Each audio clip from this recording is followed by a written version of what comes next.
त्यांनी राजीनामा दिलेला आहे. तुम्ही असं म्हणत होता की ते नाराज नाहीयेत, तुमच्या चर्चा सुरू आहेत, पण काल त्यांनी अखेर राजीनामा दिलेला आहे. तुमची काय प्रतिक्रिया यावर? त्यांना मनापासून शुभेच्छा और रोज नई सुबह होती है. कशासाठी शुभेच्छा? तुम्ही खूप जे काय करतात. सॉरी तुम्ही खूप बैठका घेतल्या त्यांच्यासोबत. 2 दिवस बैठकाच्या आहेत त्या घेतल्या. दोनदा तुम्ही भेटलात, प्रशांत जगतापांसोबत चर्चा केली, पण त्यांनी शेवटी तुमचं ऐकलंय. खूप जवळचे एक होते ते तुमचे, कारण प्रत्येक वेळेस रोज नई सुबह होती है.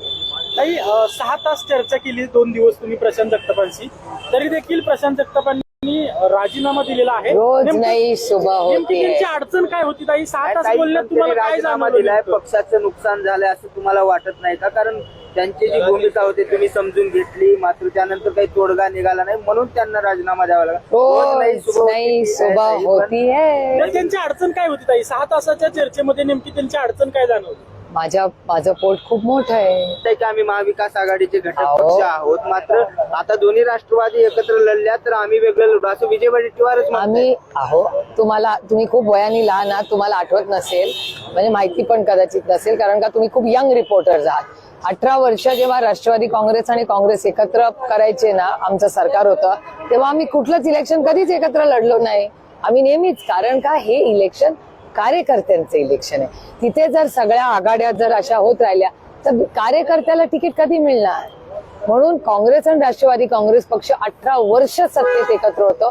आम्ही लोकल बॉडीचं एकही इलेक्शन एकत्र लढलो नाही, एकही नाही. त्या दोन्ही राष्ट्रवादी एकत्रित होण्यावरती आज किंवा उद्या शिक्कामोर्तब होणार आहे असं बातम्या आहेत. नाही, चर्चा चाललेल्या आहेत, पण फायनल त्याचा एक निर्णय जे होणं गरजेचं आहे, तो फायनल प्रस्ताव जोपर्यंत येत नाही तोपर्यंत बोलणं संयुक्तिक होणार नाही. प्रयत्न सगळ्यांचे सगळे चाललेत का? तो अर्थातच चाललेले आहेत. तुम्ही तो फायनल प्रयत्न पुण्यासाठी असेल तर जोपर्यंत माझ्याकडे एक फायनल नंबर, दोन्ही बाजूचे वरिष्ठ नेते एकमेकाशी बोलतायत, ते दोघं जेव्हा एका फायनल मॅजिक नंबरवर येत नाहीत की बाबा ठीक आहे बाबा, हे एक्स आणि वाय वर आम्ही अग्री झालोय, या 5-10 सीट या जरा ग्रे एरियामध्ये, तो जो फायनल डेटा नेगोसिएशन मधला, चर्चेमधला, हा जोपर्यंत येत नाही तोपर्यंत बोलण्यात काही अर्थ नाही ना. आपल्या हातात काहीतरी असतं तरच पुढे बोलण्यात पॉइंट आहे.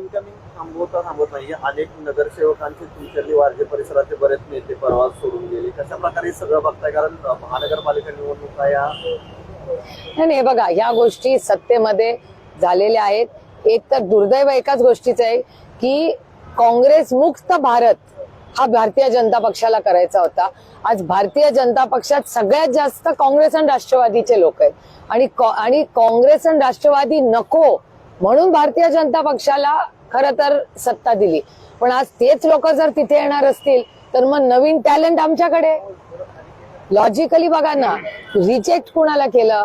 काँग्रेस राष्ट्रवादीला रिजेक्ट लोकांनी केलं, कारण भारतीय जनता पक्ष म्हणला आम्ही काहीतरी नवीन करू दाखवणार. पण आज सगळे आमचेच लोक, त्यांच्या चिन्ह बदललंय, माणूस तोच आहे.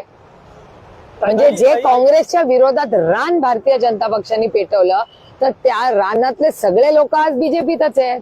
मग काय झालं? फक्त चिन्ह बदललं, लोक तेच आहेत. एक तर अजून काय आमचं ठरलंय हे कशात काही नाहीये. त्याच्यामुळे मला असं वाटतं तो सगळा प्रस्ताव डिस्कशन आधी याची वाट बघूया. त्याच्यानंतर अटीशर्ती माणूस कधी घालतो? जेव्हा काहीतरी हातात आपल्या काहीतरी असतात. त्याच्यामुळे ते सगळे प्रस्ताव येऊ द्या, मग बघू. ताई, लोकसभा विधानसभा निवडणूक तुम्ही दादांच्या पक्षाच्या विरोधात लढला. जो रस्त्यावरचा कार्यकर्ता आहे तो दादांच्या विरोधात टोकाची भूमिका घेताना दिसला. मात्र आता तुम्ही दादा एकत्र येत आहेत. जे कार्यकर्ते निष्ठेने लढले होते त्यांचं कुठेतरी खच्चीकरण होणार ह्याच्या तुम्ही कशाला ती काळजी करता? मेहू ना, सुप्रिया सुळे कशाला? आणि नाही, शरद पवार आहेत ना अजून. सगळे कार्यकर्ते पक्ष, मी या भ्रमात नाहीये ना, ताई भ्रमात आहेत ना, हे भ्रमात आहे. हा पक्ष आदरणीय पवार साहेबांकडे बघून चालतो.